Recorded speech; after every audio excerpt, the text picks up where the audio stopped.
School हमारी ज़िंदगी में एक इम्पॉर्टेंट रोल प्ले करता है। ये हमारी बचपन की बुनियाद रखता है और आगे चल के हम जो भी भविष्य में बनते हैं ये सब स्कूल में पढ़ के बनता है।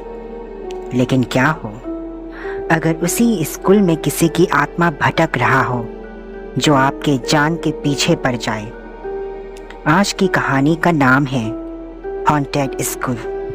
ये बात है 2007 देहरादून शहर की, जहाँ पे सेंट मार्गरेट मैथ्यू फर्नांडिस नाम का एक स्कूल था, जहाँ पे लगभग 200 से 300 बच्चे पढ़ते थे। ये स्कूल शहर से हट के थोड़ा सा गांव की तरफ था। इस स्कूल की प्रिंसिपल थी मार्गरेट मैथ्यू फर्नांडिस। बात करते हैं 24 जून 2007 की, जब सुबह स्कूल की प्रेयर चल रही थी। प्रेयर करते वक्त अचानक से जोर जोर से आवाज आती है सबके कानों में, जहां पर कोई बूढ़ा आदमी कह रहा होता है, वो आएगा, वो वापस आएगा। उसकी शक्तियां इस आने वाली अमावस की रात को इतनी बढ़ जाएगी कि तुम लोग चाह कर भी नहीं बच पाओगे। वो सबको बर्बाद कर देगा। और जैसे ही सब लोग पीछे पलट के उस आवाज की तरफ देखता है तो वहां 60-70 साल की उम्र का बूढ़ा आदमी होता है, जिसके लंबे लंबे बाल, फटे पुराने कपड़े, बड़े बड़े नाखून थे। उसको देखकर सभी लोग डर जाते हैं, शॉक हो जाते हैं। उनमें से एक बच्चा जिसका नाम ऋषभ होता है, वो ये सब देख के घबरा जाता है कि ये सब क्या हो रहा है। फिर स्कूल की principal Margaret Fernandes security guards को बुलाकर उस आदमी को बाहर कर देते हैं। जब ऋषभ स्कूल से घर वापस जाते हैं और रात को सोता है तो सोते सोते भी ऋषभ को उसी बूढ़े आदमी की डरावना शक्ल दिखाई देता है। नेक्स्ट डे जब ऋषभ स्कूल जाता है तो उसको अपने क्लासरूम में एक अजीब सा इंसिडेंट उसके साथ होता है। क्लासरूम में वो अकेला था, बाकी कुछ स्टूडेंट्स बाहर खेल रहे थे तो कुछ स्टूडेंट्स कैंटीन में लंच कर रहे थे। ऋषभ नोटिस करता है उसके क्लासरूम के जो पंखा है वो बिना स्विच ऑन किए चल रहा होता है और क्लासरूम के जो लाइट है वो बहुत ज़्यादा ही फ्लिकर कर रहे हैं। और जैसे ही ऋषभ अपने बाकी फ्रेंड्स को बुलाकर क्लासरूम में वापस आते हैं तो वहाँ सब नॉर्मल होता है। और उसके बाद अगले पीरियड की क्लास शुरू होती है। क्लास जब शुरू होती है तो ऋषभ को बार बार ये लगता है कि कभी कोई उसकी टांगों को छू रहा है, कभी कोई उसकी बालों में हाथ फैला रहा है। वो आसपास देखता है तो उनके सभी दोस्त पढ़ाई में डूबा हुआ होता है और वहाँ के स्कूल के जो रूल्स है वो बहुत स्ट्रिक्ट है कि कोई बच्चा किसी दूसरे बच्चे के साथ ऐसी बदतमीजी कर ही नहीं सकते। ये सब होने के बाद ऋषभ का दिमाग घूमने लगता है और घर जाकर अपनी माँ को सारा इंसिडेंट बताता है। उसकी माँ बोलती है, ये जरूर तुम्हारे किसी फ्रेंड ने किया होगा, ऐसे मनगढ़ंत बातें सोचा मत करो, तुम अपनी पढ़ाई पे ध्यान दो। ऋषभ की माँ उसको ये सब कह के टाल देते हैं। अगले दिन ऋषभ स्कूल जाते हैं।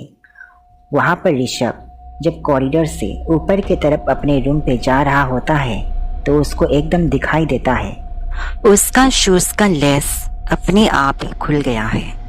ऋषभ शूज का लेस बांधने के लिए नीचे झुकता है और लेस बांधकर जैसे ही ऊपर उठता है वो देखता है स्कूल में वो अकेला है, वहाँ पर और कोई नहीं है। और एकदम से वो घबरा जाते हैं और कॉरिडोर से नीचे जाने के लिए सीढ़ियों की ओर बढ़ता है और वहां से भागने की कोशिश करता है। वो देखता है सामने से एक साया चल के उसके तरफ आ रहा है, जो बहुत बड़ा काला सा एक आदमी है जो भागता हुआ उसके तरफ आ रहा है। ऋषभ वैसे ही उल्टे पांव करके भागना शुरू कर देता है। इधर उधर भागते भागते ऋषभ इतना थक जाता है वो अचानक बेहोश हो जाता है जब उसको होश आता है तो वो क्लासरूम में ही बैठा होता है और सारी स्टूडेंट्स पढ़ाई में लगी होती है। ऋषभ सोचता है, ये कैसा सपना था, इतना डरावना। ऋषभ घर वापस आने के बाद उसकी तबीयत खराब हो जाता है और उसी दिन से उसकी तबीयत दिन ब दिन खराब होना शुरू होते हैं। उसकी माँ ऋषभ को डॉक्टर के पास दिखाता है, तरह तरह के दवाई देते हैं, लेकिन उसकी तबीयत में कोई फर्क नहीं पड़ता। फिर ऋषभ दोबारा से सारा इंसिडेंट उसकी माँ को बताता है जो उसकी स्कूल में हुआ था।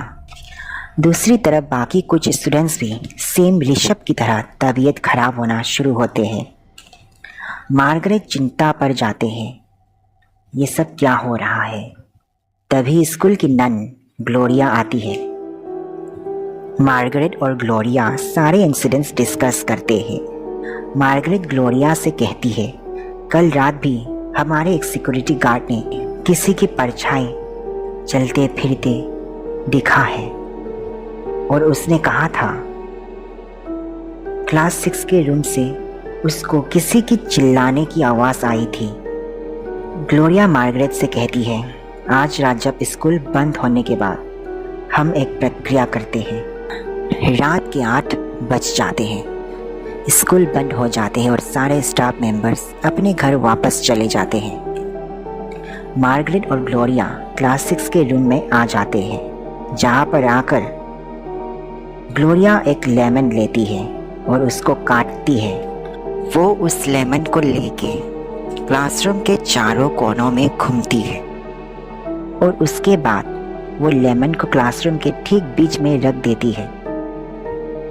ग्लोरिया कहती है, 5 मिनट बाद इसी रूम में आकर देखेंगे, अगर ये लेमन ब्लैक हो गया तो समझ लेना यहाँ पर कुछ न कुछ है।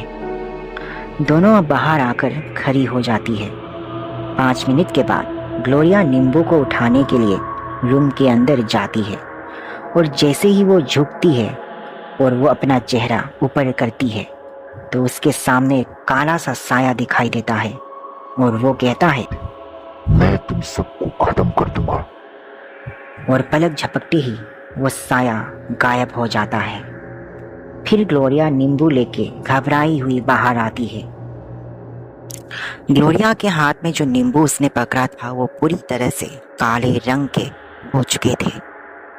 ग्लोरिया मार्गरेट से कहती है, यहाँ किसी आदमी की बहुत बुरी आत्मा है।